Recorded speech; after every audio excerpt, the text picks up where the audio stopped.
다윗의 아들 솔로몬의 왕위가 견고하여 가며 그의 하나님 여호와께서 그와 함께하사 심히 창대하게 하시니라. 솔로몬이 온 이스라엘의 천부장들과 백부장들과 재판관들과 온 이스라엘의 방백들과 족장들에게 명령하여 솔로몬이 온 회중과 함께 기브온 산당으로 갔으니 하나님의 회막 곧 여호와의 종 모세가 광야에서 지은 것이 거기에 있음이라.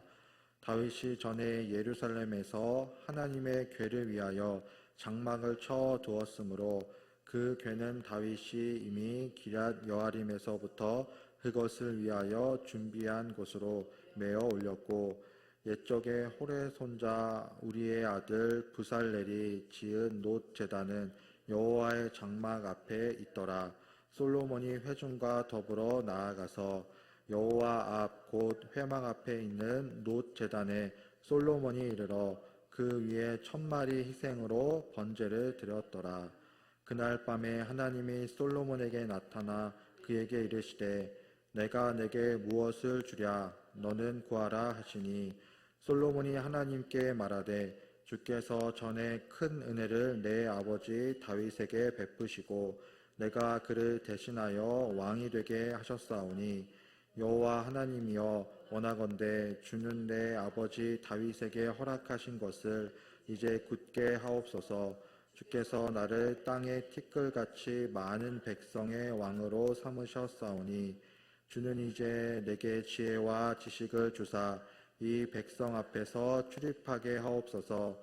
이렇게 많은 주의 백성을 누가 능히 재판하리이까 하니 하나님이 솔로몬에게 이르시되 이런 마음이 내게 있어서 부나 재물이나 영광이나 원수의 생명 멸하기를 구하지 아니하며 장수도 구하지 아니하고 오직 내가 내게 다스리게 한 내 백성을 재판하기 위하여 지혜와 지식을 구하였으니 그러므로 내가 내게 지혜와 지식을 주고 부와 재물과 영광도 주리니 내 전의 왕들도 이런 일이 없었거니와 내 후에도 이런 일이 없으리라 하시니라. 아멘. 얼마 전까지만 해도 우리나라의 그 금수저와 흙수저에 관한 논란들이 있었습니다. 별거 아니지만 금수저는 이제 좋은 집안에서 태어난 사람이고 흙수저는 어려운 형편에서 태어난 사람을 가리켜 지칭하는 차별적인 말이었습니다. 그래서 금수저는 많은 것을 가지고 있기 때문에 본인이 노력을 하지 않아도 어느 정도 먹고 살 수 있습니다. 반면에 흙수저는 가지고 있는 것이 많지 않기 때문에 치열한 경쟁과 위기 가운데서 열심히 살아야만 했습니다. 안타까운 것은 금수저나 흙수저를 본인이 선택할 수 없다라는 것입니다. 태어나 보니 이러한 환경이었고 그러한 삶에 처했기 때문입니다. 하지만 사람을 금수저냐 흙수저냐 단 두 가지로 나누는 것은 무리가 있습니다. 가끔 뉴스를 보면은 유명한 사업가의 자녀들이 군부대에 입대하여서 군 생활을 하는 것을 볼 수 있습니다. 미국의 시민권을 포기하고 스스로 자원하여 들어가는 경우도 있습니다. 흙수저라고 해서 꼭 불행한 것은 아닙니다. 열심히 노력을 해서 성공하는 사례도 충분히 찾아볼 수 있습니다. 우리나라의 눈부신 성장만 봐도 마찬가지입니다. 한국 전쟁으로 말미암아 폐허가 되고 모든 것이 무너지게 되었습니다. 다른 나라에 원조가 없이는 살 수 없는 나라였습니다. 전쟁이 끝나고 수많은 전쟁의 고아들은 외국에 이민으로 팔려가기도 하였습니다. 그런데 오늘날 우리나라의 경제적 위상은 어떻습니까? 세계 10위권 안에 드는 경제 대국이 되었습니다. 지난주에 경주에서 있었던 그 에이펙 정상회의만 보아도 세계 수많은 대통령들이 우리나라에 와서 참석하고 회의하는 모습을 볼 수 있었습니다. 그만큼 우리나라가 경제적으로 성장하고 세계에 많은 영향력을 끼치고 있음을 알 수 있는 장면이었습니다. 예전에는 흙수저의 나라였지만 이제는 금수저의 나라가 되었습니다. 이처럼 나라가 부귀하고 잘 살게 되는 것을 그 나라의 전성기라고 합니다. 또는 황금기라고 합니다. 오늘 본문에 등장하는 이스라엘 백성들도 하나님을 잘 믿어서 전성기를 맞이하게 되었습니다. 부유하고 강력한 나라가 되었습니다. 본문 1절에 이렇게 말씀합니다. 다윗의 아들 솔로몬의 왕위가 견고하여 가며 하나님 여호와께서 그와 함께하사 심히 창대하게 하시니라 라고 말씀합니다. 즉 다윗의 아들 솔로몬이 등장합니다. 솔로몬은 그의 아버지 다윗의 뒤를 이어서 왕이 되었습니다. 그가 다스리는 나라는 하나님이 함께 하실 때에 강력하고 견고하고 번영하는 나라가 될 수 있었습니다. 원래 같은 업종을 가지고 있는 그 사이에서 부모의 대를 이어서 똑같은 직장을 갖는 것은 결코 쉬운 일이 아닙니다. 자녀의 입장에서 아무리 노력하고 잘해도 부모가 워낙 뛰어나고 훌륭하면은 비교가 될 수밖에 없기 때문입니다. 하지만 다른 경우도 있습니다. 예를 들어서 축구를 잘하는 손흥민 선수도 마찬가지입니다. 손흥민 선수는 아버지도 축구 선수이고 그도 축구 선수입니다. 하지만 그는 유럽 무대에서 활약하며 아버지보다 더 뛰어난 축구 선수가 될 수 있었습니다. 성경에 등장하는 솔로몬 왕도 마찬가지였습니다. 그는 다윗 왕을 이어서 왕이 되었지만 아버지의 뒤를 이어 더 뛰어나고 훌륭한 왕이 되기 위하여서 하나님을 경외하는 믿음의 사람이었습니다. 하나님이 함께 하실 때에 그 나라는 견고하고 온전히 세워질 수 있었습니다. 원래 이스라엘 나라가 어떠한 나라였습니까? 땅조차 없는 나라였습니다. 그들의 조상들은 애굽에 노예로 있었습니다. 그냥 벽돌을 옮겨라 라고 하면 벽돌을 옮겨야 되고 성을 쌓아라 라고 하면은 성을 쌓아야만 했습니다. 노예의 삶을 살았습니다. 하지만 그들이 간구하고 부르짖어 기도하였을 때에 모세를 통하여서 10가지 재앙을 내리셨습니다. 그리고 앞에 보이는 홍해를 가르사 육지처럼 건너게 하였습니다. 뒤쫓아오는 애굽의 군대들을 바다에 수장시키셨습니다. 하나님이 이스라엘 백성들을 지키시고 보호해 주셨기 때문에 승리하고 믿음으로 나아갈 수 있었습니다. 오늘날에도 하나님을 믿는 자들은 하나님의 지켜주심과 보호하심 가운데 살아야 합니다. 세상에는 수많은 유혹과 죄악과 어려움이 도사리고 있기 때문입니다. 때로는 한 가정 안에서도 믿음의 문제로 말미암아 불화를 겪기도 합니다. 믿지 않는 자들로부터 고난과 핍박을 당하기도 합니다. 악한 사탄 마귀가 우는 사자와 같이 믿는 자들을 넘어뜨리려고 합니다. 그러할 때에 하나님을 찾고 의지하는 삶이 되시길 바랍니다. 바로 그러한 자가 하나님의 보호하심과 인도하심을 받을 수가 있습니다. 하나님을 벗어나게 되면 문제가 발생할 수밖에 없습니다. 솔로몬도 이러한 사실을 너무나도 잘 알고 있었습니다. 그래서 그가 왕이 되었을 때에 가장 먼저 한 일이 있습니다. 2절 말씀에 보면은 솔로몬이 천부장과 백부장과 재판관들과 방백들과 족장들에게 산당으로 가서 하나님께 제사를 드리자라고 명령을 합니다. 천부장, 백부장, 그리고 온 족속들, 모든 민족과 함께 하나님을 예배하기 위하여서 산당으로 가는 솔로몬의 모습이었습니다. 이것은 솔로몬이 하나님 중심의 믿음의 삶을 살고 있다는 모습을 보여주고 있습니다. 자신이 왕이 되어서 부귀영화를 누리거나 커다란 성전을 건축하거나 전쟁을 일으키거나 그러한 것이 아니라 제일 먼저 한 일은 하나님 앞에 나아가 기도하고 예배하는 일이었습니다. 즉 솔로몬의 삶의 주인은 하나님이었습니다. 여러분의 삶의 주인은 과연 누구입니까? 하나님을 믿지 않는 자들은 자신을 삶의 주인이라고 생각합니다. 그러한 자들은 나 자신의 욕심과 욕망을 채우기 위해 살아갑니다.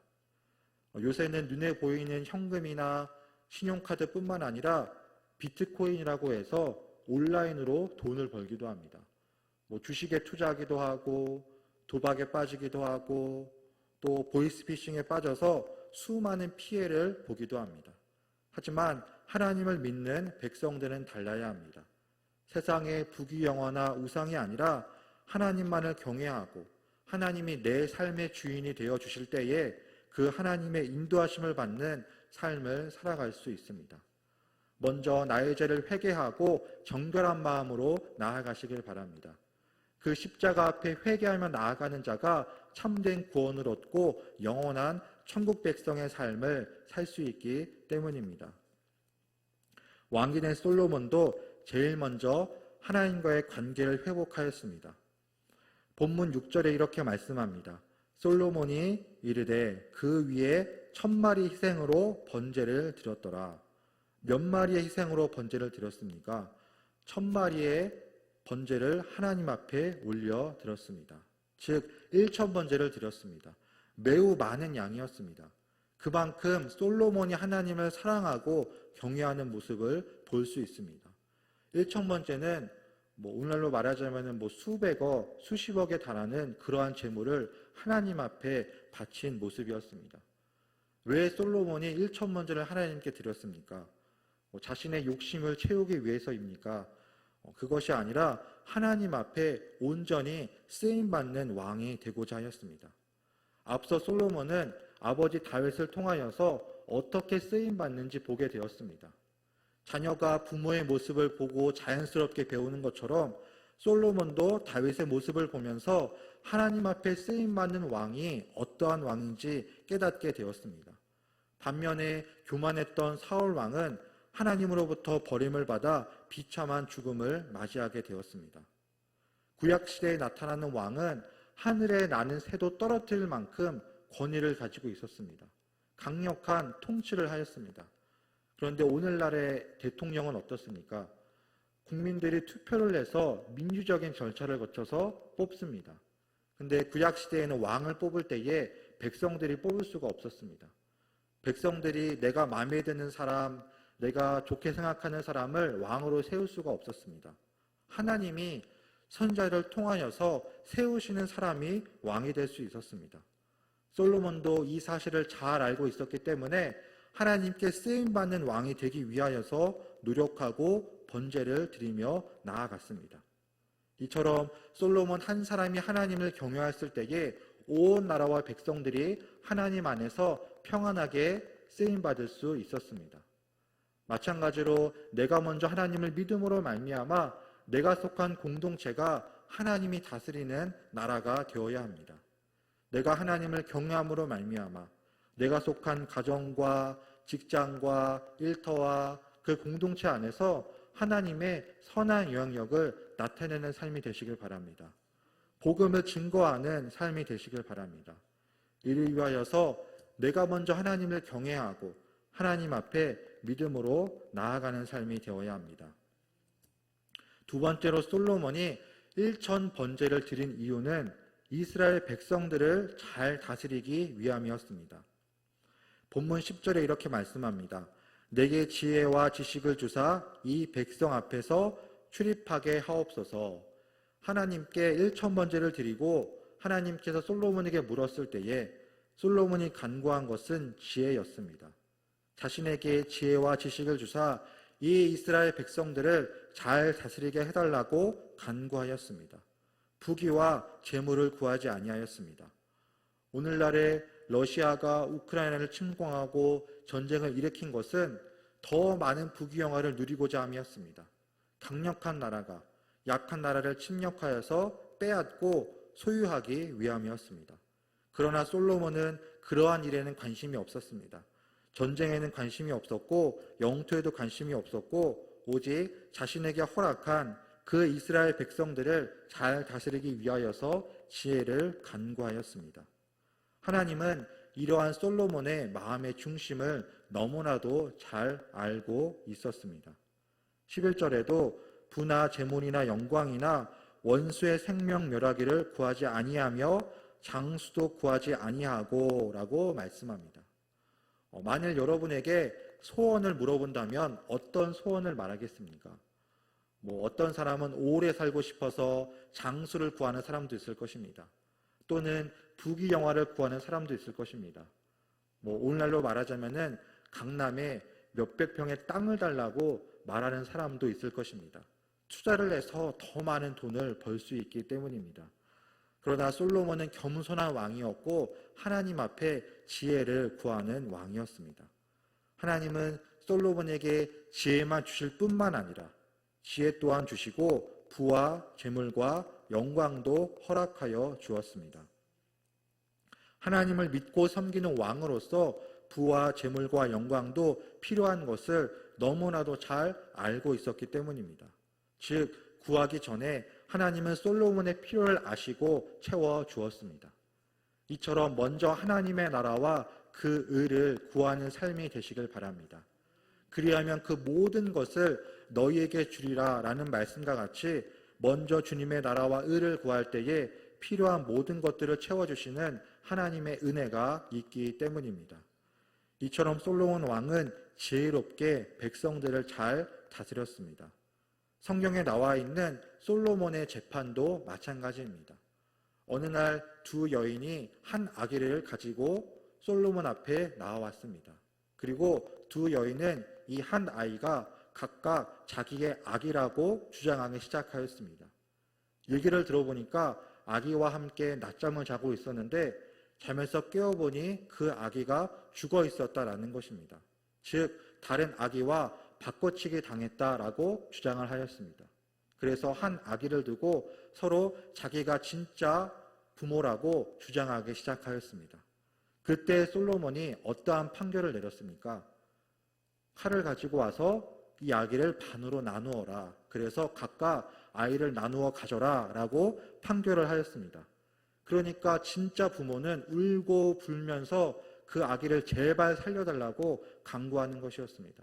아기를 죽이지 말라고, 나에게 주지 않아도 좋으니까 제발 목숨만을 살려달라고 간구하였습니다. 반면에 가짜 어머니는 이 아기가 죽던 말던 상관하지 않고 내버려 두었습니다. 그러자 솔로몬은 진짜 부모가 누구인지 알 수 있었고 올바른 판결을 내릴 수 있었습니다. 이처럼 솔로몬은 하나님이 주시는 지혜로 말미암아 재판을 하고 백성들을 잘 다스릴 수 있었습니다. 오늘날에도 하나님께 지혜를 간구하는 삶이 되시길 바랍니다. 세상에 수많은 지식이 넘쳐납니다. 검색만 하면은, 스마트폰만 열면은 많은 정보와 지식을 얻을 수 있습니다. 하지만 지식보다 더 뛰어난 것이 하나님이 주시는 지혜입니다. 잠언 1장 7절에도 여호와를 경외하는 것이 지식의 근본이다라고 말씀합니다. 미련한 자는 지혜와 훈계를 멸시하는 사람입니다. 그 하나님 안에서 지혜를 구하는 자가 세상의 수많은 문제 가운데에서 어려움을 극복할 수 있습니다. 때로는 가정에서, 때로는 일터에서 나의 삶 가운데에 해결하지 못하는 어려운 문제들이 있습니다. 그 문제들이 있을 때마다 하나님 앞에 지혜를 간구하시길 바랍니다. 믿는 자로서 믿지 않는 자들과 똑같이 행동하고 똑같이 갚아주는 것이 아니라 어떻게 극복해야 하는지 하나님 앞에 지혜를 간구하며 나아가는 삶이 되시길 바랍니다. 이처럼 하나님이 다스리는 하나님의 백성들은 하나님의 통치를 받아야 합니다. 그렇지 않고 세상의 이방과 우상과 죄악을 섬길 때에는 하나님으로부터 오는 심판을 결코 피할 수 없습니다. 이스라엘 나라가 하나님을 떠나 우상을 섬겼을 때에 어떻게 되었습니까? 이방 나라와의 전쟁에서 패하고 나라는 분열되고 말았습니다. 북이스라엘과 남유다로 갈라지게 되었습니다. 살아남은 백성들은 포로로 끌려가게 되었습니다. 그들이 나중에 회개하고 돌아올 때에 마침내 하나님의 나라를 온전히 회복할 수 있었습니다. 그러므로 하나님 앞에 교만한 마음을 내려놓아야 합니다. 교만한 마음은 곧 패망에 이르는 길입니다. 그런데 믿지 않는 자들은 계속해서 교만한 마음을 가지고 하나님을 떠나 헛된 우상과 미신을 섬기며 살아가고 있습니다. 몇 년 전부터 길거리를 가다 보면은 그 타로 점집을 가끔씩 볼 수가 있습니다. 그래서 카드를 가지고 점을 보는 것입니다. 딱 카드를 펼쳐놓고 이 사람은 앞으로 이러한 재물의 운이 있습니다. 젊은 사람들 같은 경우에는 이 사람은 언제 결혼을 할 것입니다. 또는 어떻게 사업에 성공할 것입니다. 언제 죽을 것입니다. 이러한 운세를 다 보기도 합니다. 그리고 돈을 내기도 합니다. 이러한 모든 것들은 미신적인 행위이고 하나님이 기뻐하시지 않는 삶의 모습입니다. 점을 통하여서 자신의 운세를 보고 그것을 믿고 그대로 되면은 놀라기도 합니다. 하지만 하나님을 경외하는 자들은 그러한 것들을 떠나 오직 주님께로만 나아와야 합니다. 하나님 이외에 다른 신을, 다른 종교를 믿고 따르는 것도 마찬가지입니다. 제가 군 생활을 할 때에 매 주일마다, 주말마다 종교 행사가 있었습니다. 그래서 하나님을 믿는 부대원들은 각 부대마다, 소대마다 교회로 갔습니다. 그리고 불교를 믿는 우리 부대원들은 불교에 가고 절에 가고, 천주교를 믿는 사람은 어디에 갑니까? 성당에 갔습니다. 그런데 각 종교 행사마다 간식이 다 달랐습니다. 근데 교회에서 이제 어떤 햄버거를 줬다, 콜라를 줬다. 그런데 불교에서는 피자를 줬다. 그러면 다음 날은 다 불교를 갑니다. 다 먹고 싶은 간식이 다르기 때문에 어떤 믿음에 상관없이 먹고 싶은 것 따라 가게 됩니다. 근데 기억에 남는 것이 한 부대원은 매 주마다 다른 행사에 갔습니다. 그러니까 한 주는 교회에 가고, 한 주는 불교에 가고, 한 주는 성당에 가고, 그래서 자신이 먹고 싶은 것을 다 먹어서 매우 행복해 하였습니다. 근데 문제가 한 가지 발생하였습니다. 교회에 가서 세례를 받고, 불교에 가서 수계 의식을 받고, 성당에 가서 세례명을 받고, 이러니까 나중에는 혼란이 찾아오게 되었습니다. 자신이 무엇을 믿는지 헷갈리게 되고 온전한 믿음을 가질 수가 없었습니다. 분명히 세례를 받았는데 그 향을 피워서 이 팔뚝에 지지는 수계의식을 받기도 하고, 베드로나 미카엘이라는 어떤 세례명을 받기도 하고, 이러니까 참된 믿음을 가질 수가 없었습니다. 하나님을 떠나 교만한 사람이 이와 같습니다. 하나님을 경외하지 않고 경히 여기고 다른 것들을 믿고 의지하다 보니까 다른 종교 생활을 의지하고 잘못된 죄악과 우상 숭배에 빠질 수밖에 없습니다. 오직 주님만을 경외하는 자가 하나님 안에서 참된 지혜를 얻을 수 있습니다. 이스라엘 백성들도 다른 이방의 우상과 미신을 섬기지 않았습니다. 그 시대에 수많은 다른 미신과 우상들이 있었지만 오직 하나님만을 경외하고 믿음으로 나아갔습니다. 오늘날에도 다른 것이 아니라 오직 주님 안에서 지혜를 간구하는 믿음이 되시길 바랍니다. 그러함으로 말미암아 하나님 안에서 하나님의 백성으로 온전히 쓰임받는 모두가 되시길 주님의 이름으로 축복합니다. 기도하시겠습니다.